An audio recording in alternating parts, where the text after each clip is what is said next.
ఎంఐఎంతో జాగ్రత్తగా ఉండాలంటూ రాహుల్ గాంధీ చేసిన వ్యాఖ్యలు తెలంగాణ రాజకీయాల్లో కొత్త చర్చకు దారితీశాయి. ఇప్పటివరకు మిత్రపక్షంగా కొనసాగుతున్న ఎంఐఎం విషయంలో అకస్మాత్తుగా ఇలాంటి హెచ్చరిక రావడంతో కాంగ్రెస్ నేతలు ఆశ్చర్యపోయినట్లు సమాచారం.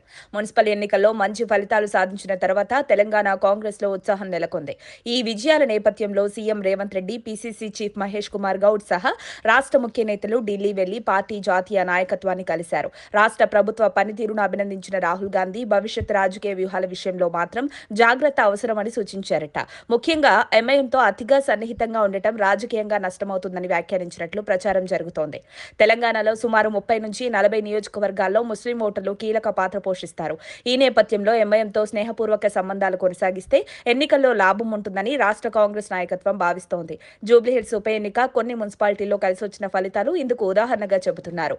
నిజామాబాద్, గద్వాల వంటి చోట్ల ఎంఐఎం మద్దతుతో కాంగ్రెస్ ఆధిక్యం సాధించిందని విశ్లేషణలున్నాయి. అయితే జాతీయ స్థాయిలో పరిస్థితి భిన్నంగా ఉందని రాహుల్ గాంధీ భావించినట్లు తెలుస్తోంది.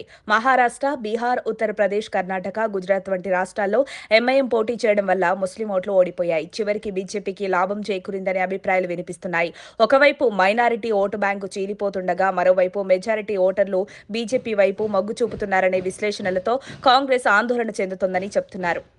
తెలంగాణలో కూడా ఎంఐఎం కేవలం పాతబస్తీకి మాత్రమే పరిమితం కాకుండా ఇతర ప్రాంతాల్లో పోటీ చేస్తోంది. మున్సిపల్ ఎన్నికల్లో పలు చోట్ల బలంగా నిలబడింది. కొన్ని ప్రాంతాల్లో బీజేపీ, ఎంఐఎం మధ్య నేరుగా పోటీ కనిపించడం రాజకీయ సమీకరణాలను మార్చే అవకాశం ఉందని భావిస్తున్నారు. ఈ పరిణామాలు భవిష్యత్తులో బీజేపీకి ఊతమివ్వొచ్చనే అంచనాతోనే రాహుల్ గాంధీ అప్రమత్తంగా ఉండాలని సూచించారని చర్చ జరుగుతోంది. ఇప్పుడు ప్రశ్న ఏంటంటే, తెలంగాణ కాంగ్రెస్ ఎంఐఎంతో దోస్తీ కొనసాగిస్తుందా లేక జాతీయ వ్యూహానికి అనుగుణంగా దూరం పాటిస్తుందా? రాహుల్ వ్యాఖ్యల తర్వాత రాష్ట్ర రాజకీయాల్లో కొత్త సమీకరణాలు ఎలా మారుతాయన్నది ఆసక్తికరంగా మారింది.